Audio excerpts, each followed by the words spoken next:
Welcome to this channel Abhivad official. आज हम आपके सामने प्रैक्टिस क्वेश्चन का सेट 2 लेके आ गए हैं। और जिसने सेट 1 नहीं देखा है, जिसमें मैंने 10 क्वेश्चंस कराए हुए थे जो कि आपके बहुत ज़्यादा इंपॉर्टेंट थे, वो यदि नहीं देखा है तो उसे देख लीजिए।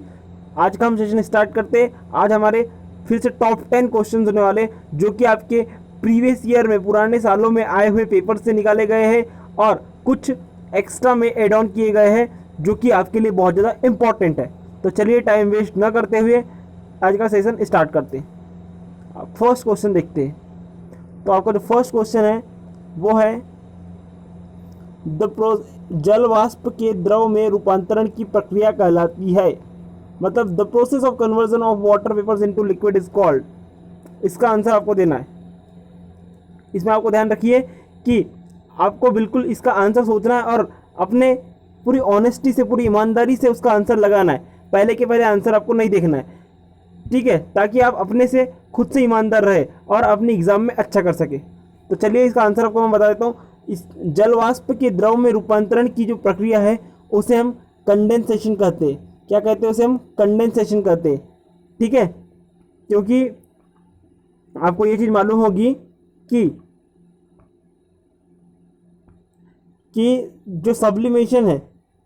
जो सब्लिमेशन जिसे ऊर्ध्ववर्धन कहते हैं, वो लिक्विड का, वो सॉलिड का मतलब कि ठोस का सीधे गैस फॉर्म में, सीधे गैस में कन्वर्ट होना, रूपांतरित होना, वो ऊर्ध्ववर्धन कहलाता है। जैसे कपूर इसका एग्जाम्पल है। और मेल्टिंग की यदि बात करें तो मेल्टिंग मतलब जो ठोस है उसका लिक्विड में बदलना, जैसे कि बर्फ का पिघलना, मेल्टिंग कहलाता है। और फ्यूजन भी एक अलग पॉइंट होता है। इसका जो आंसर होने वाला है इस क्वेश्चन का, वो कंडेंसेशन ही होने वाला है, ठीक है, सेकंड ऑप्शन। तो चलिए सेकंड क्वेश्चन पे चलते हैं। Second, the commercial unit of energy is expressed in terms of. ऊर्जा की वाणिज्यिक इकाई इन पदों में व्यक्त की जाती है। ऑप्शन दिए हुए, आंसर बताना है आपको, ठीक है। आंसर दीजिए इसका। Newton metre, second kilowatt, third joule, fourth kilowatt hertz. मुझे लगता है कि इसका आंसर आपने दे दिए होंगे। यदि नहीं दिया है तो इसका आंसर देख लीजिए। इसका आंसर है किलोवाट हर्ट्ज। अब ये अब कैसे पता आपको? ये यदि आपने इसको पढ़ा है तो बिल्कुल पता होगा कि कमर्शियल यूनिट एनर्जी की ये होती है किलोवाट हर्ट्ज। यदि आपको नहीं याद आ रहा है तो मैं बता दूं कि आपने यदि मीटर का बिल देखा होगा, अपनी इलेक्ट्रिसिटी मीटर का बिल देखा होगा, तो वहां पर बिल को किलोवाट हर्ट्ज में ही बताया जाता है, जो कि एनर्जी की कमर्शियल यूनिट है, वाणिज्यिक की इकाई है, ठीक है। चलिए थर्ड क्वेश्चन पे चलते हैं। निम्नलिखित में से किस प्राकृतिक घटना की सटीक भविष्यवाणी नहीं की जा सकती? चलिए इसका आंसर दे दीजिए। फर्स्ट है बिजली, सेकंड है आंधी तूफान, थर्ड है भूकंप, चौथा है चक्रवात। इंग्लिश में देख लीजिए। First lighting, second thunderstorm, third earthquake, fourth cyclones. इसका जो आंसर होने वाला है वो आंसर होने वाला है अर्थक्वेक, भूकंप। जी हाँ, भूकंप इसका आंसर होने वाला है।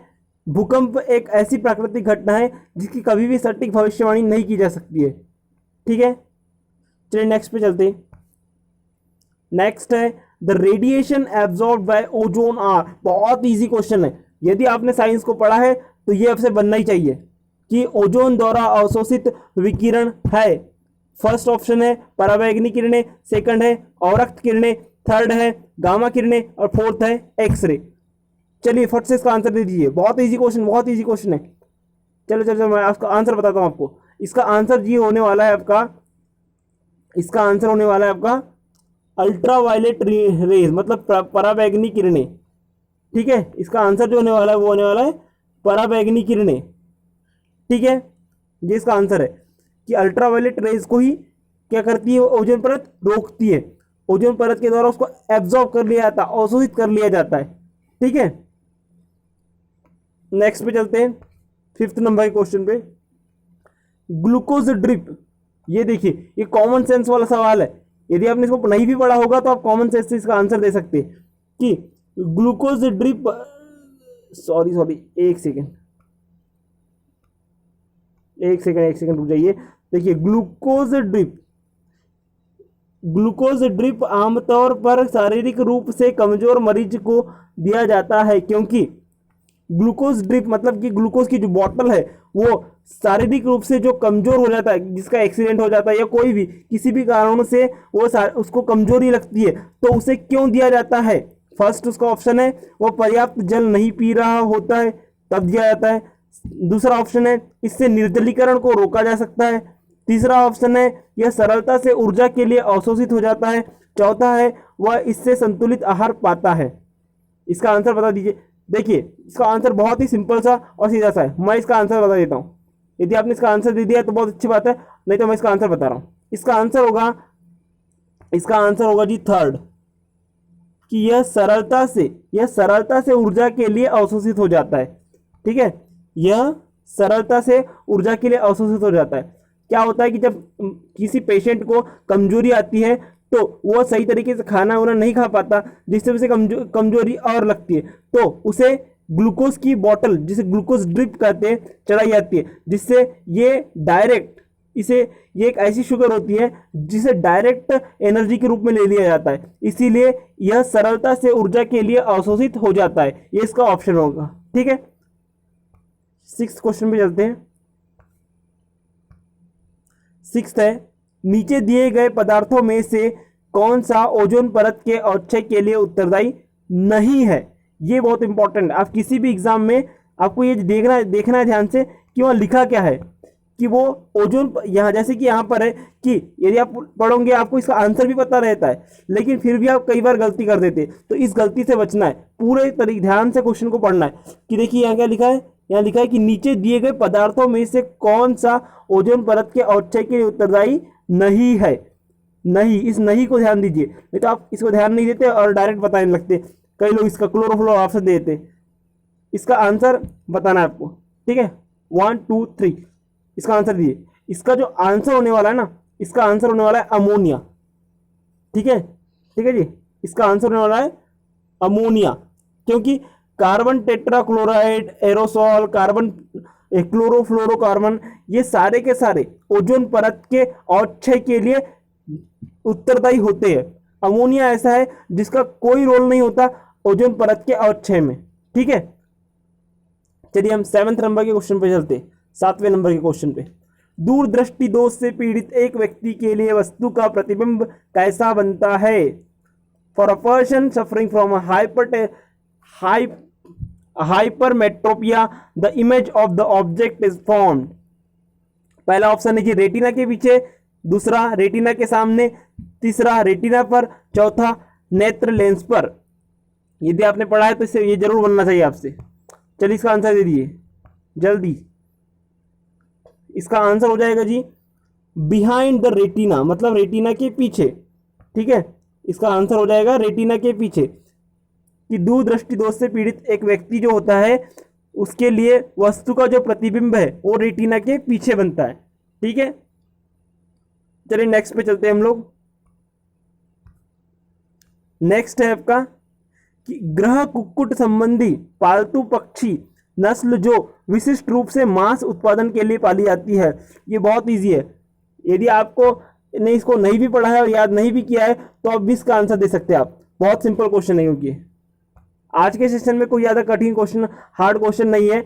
ये सारे के सारे PYQ है, आपके जो पुराने सालों में पूछे गए क्वेश्चन है, जिसमें से कोई भी ज़्यादा कठिन नहीं है। यदि आपने पढ़ा है तो आपसे जरूर बनेंगे, यदि नहीं बन रहे तो आपको ध्यान देना होगा, पढ़ना होगा आपको ध्यान से। ठीक है, तो चलिए इसका आंसर देख लेते हैं।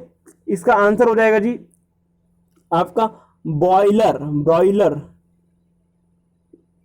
जो कि एक मुर्गे की प्रजाति है। इसको मांस उत्पादन के लिए पाला जाता है। ठीक है, कई लोगों को इसका आंसर मालूम भी था, ये इसका आंसर होगा। ठीक है, चलिए 9th नंबर के क्वेश्चन पे चलते हैं। 9वें नंबर के क्वेश्चन पे,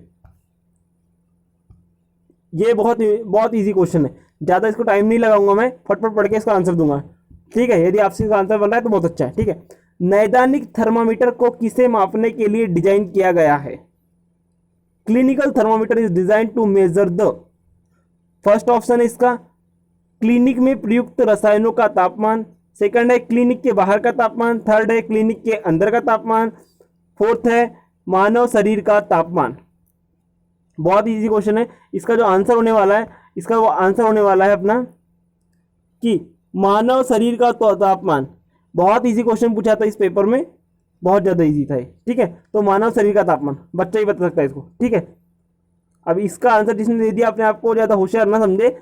हाँ अच्छी बात है, आपसे बन गया, पुराने साल का पेपर का क्वेश्चन है, लेकिन वो सभी टाइप के क्वेश्चंस वो अपने पेपर में डिजाइन करते, थोड़े हार्ड थोड़े लो, ठीक है। तो आपको सभी टाइप के क्वेश्चंस पे ध्यान देना है, और जो हम प्रैक्टिस करा रहे क्वेश्चंस उसे बहुत ध्यान से करना है, ठीक है। तो चलिए नेक्स्ट पे चलते हैं, 10th नंबर के क्वेश्चन पे।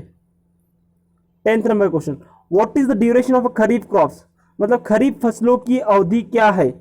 पहला है जून से अक्टूबर, दूसरा है मार्च से सितंबर, तीसरा है अक्टूबर से मार्च, चौथा है नवंबर से अप्रैल। ये बहुत इजी क्वेश्चन है, ये हम लोग 7वीं 8वीं से पढ़ते हैं इस चीज को कि क्या होगा इसका आंसर करके, ठीक है। बताना है आपको फट से इसका आंसर क्या होगा। देखिए जी, इसका आंसर आपको बताना है बहुत जल्दी से। और मैं आपको बता दूं कि यदि आप ऐसे ही क्वेश्चंस को और ज़्यादा प्रैक्टिस करना चाह रहे हैं तो आप बिल्कुल हमारे चैनल को ज्वाइन कर सकते हैं और इसको सब्सक्राइब करके रखिए, ताकि हम डेली जो दो प्रैक्टिस सेट कराते हैं उसमें आप ज्वाइन हो सके और अधिक से अधिक क्वेश्चंस की प्रैक्टिस कर सके, ठीक है। तो इसका आंसर होने वाला है जून से अक्टूबर। इसका आंसर है जून से अक्टूबर। जो खरीफ की फसलों की जो अवधि होती है वो जून से अक्टूबर की होती है, ठीक है। आई होप आपने क्वेश्चंस को अच्छे से किया होगा और इस अच्छे से इसे एंजॉय किया होगा क्वेश्चंस को, और आपसे अधिकतर क्वेश्चन बने होंगे। मैं चाहता हूं कि आपसे जितने भी क्वेश्चंस बने उसे आप कमेंट में बताइए कि आपसे कितने क्वेश्चंस सही तरीके से बने, ठीक है। थैंक यू जी, मिलते हैं नेक्स्ट सेशन पे, नेक्स्ट प्रैक्टिस सेशन के साथ, 3rd नंबर का प्रैक्टिस को सेट के साथ। Thank you.